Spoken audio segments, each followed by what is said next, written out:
Capítulo 13, a 2.000 metros. Noite transcorreu calma.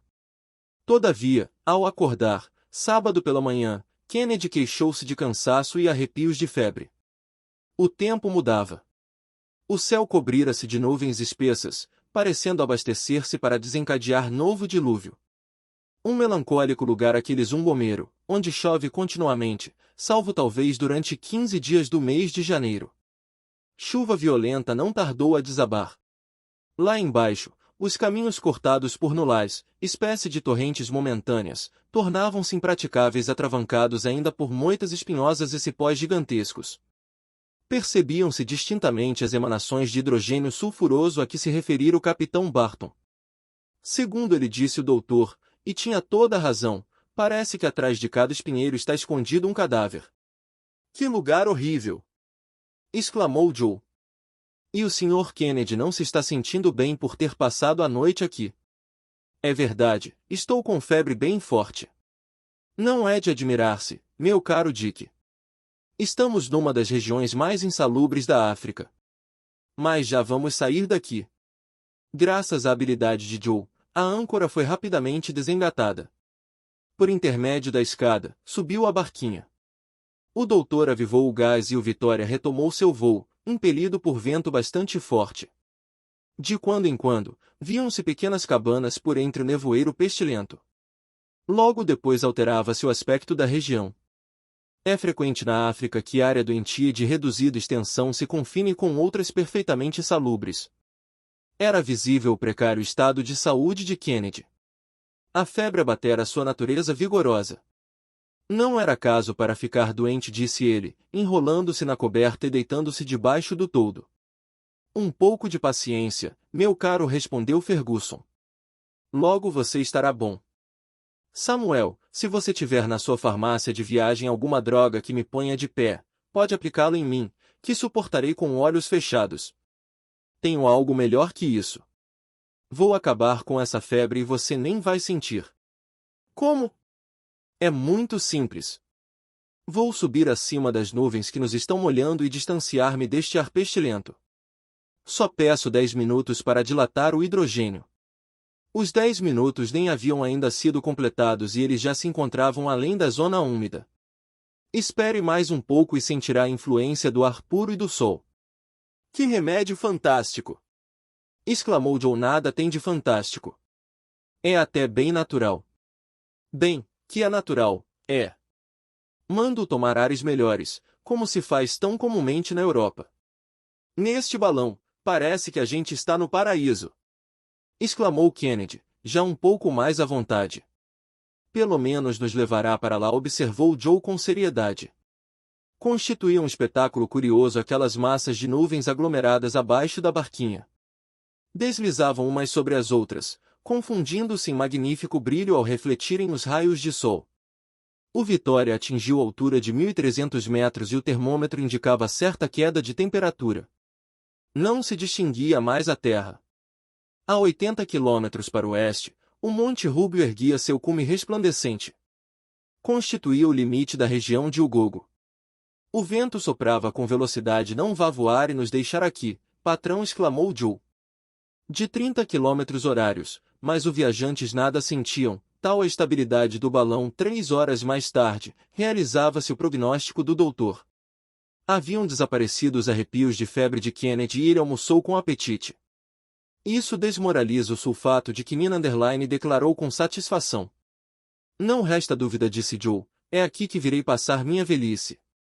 Por volta das 2 horas da manhã, a atmosfera aclarou-se. As nuvens dispersaram-se e a terra reapareceu. O Vitória insensivelmente foi se aproximando dela. O Dr. Ferguson buscava a corrente que o conduzisse mais para o nordeste, encontrando-a a 200 metros do solo. A região tornará-se acidentada, montanhosa. O distrito de Zumbomeiro desaparecia a leste com os últimos coqueiros daquela latitude. Cimos de montanhas tomaram saliências mais pronunciadas. Aqui e ali elevavam-se alguns picos. A atenção tinha de ser constante, pois aqueles cones pontiagudos pareciam surgir inopinadamente. Estamos entre recifes, observou Kennedy. Não se preocupe, que não vamos bater neles. Seja como for, que bela maneira de viajar, replicou Joe. Em verdade, o doutor manobrava seu balão com rara destreza. Se tivéssemos de caminhar por terra neste terreno acidentado, estaríamos perdidos. Desde nossa partida de Zanzibar, todos os nossos animais já teriam morrido de cansaço. Nós estaríamos como espectros e completamente desesperados. Seria constante luta com os guias e os carregadores, sempre sujeitos à sua conhecida brutalidade. Durante o dia, calor úmido, opressivo, insuportável. À noite, frio muitas vezes intolerável e picadas de certas moscas cujas mandíbulas atravessam o tecido mais espesso, o que torna a vítima louca. E tudo isso sem falar nas feras e nas tribos ferozes. Nem quero imaginar, disse simplesmente Joe. Não estou exagerando, prosseguiu Ferguson. Vocês seriam capazes de chorar lendo o relato de viajantes que tiveram a audácia de aventurar-se por estas regiões. Lá pelas 11 horas, passaram pela bacia de Imengé.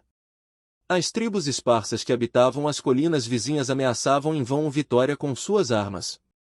Finalmente chegaram às últimas ondulações de terreno que precediam o Rúbio.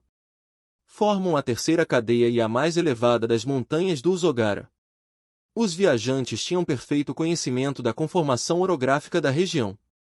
Estas três ramificações, das quais o Dutumi constitui o primeiro escalão, são separadas por vastas planícies longitudinais. Os pontos mais elevados compõem-se de picos arredondados, entre os quais o solo é revestido de blocos irregulares e de seixos. O declive mais abrupto das montanhas está voltado para a costa Zanzibar. As encostas ocidentais são planícies inclinadas. As depressões de terreno são cobertas de terra negra e fértil, onde a vegetação é vigorosa. Vários cursos d'água insinuam-se para o leste e vão afluir no Kingani, em meio a gigantescos bosques de sicomoros, tamarinheiros, cabaceiros e palmeiras. Atenção, disse o Dr. Ferguson. Estamos aproximando-nos do Rúbio, cujo nome significa na língua do país passagem dos ventos. Temos de subir a certa altura para evitar as arestas agudas. Se meu mapa é exato, atingiremos elevação de mais de 1.700 metros. Teremos ocasião de subir muitas vezes assim tão alto? Raramente. A altitude das montanhas da África parece ser medíocre em comparação aos picos da Europa e da Ásia. De qualquer maneira, nosso Vitória as transporia com a mesma facilidade.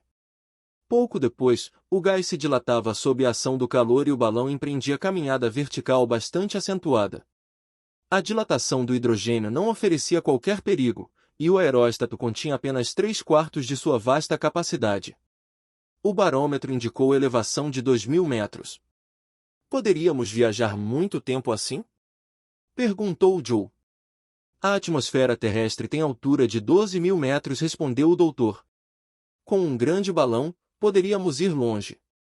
Ótimo! Exclamou Joe. Mas prefiro ficar em altura média, nem muito alto, nem muito baixo.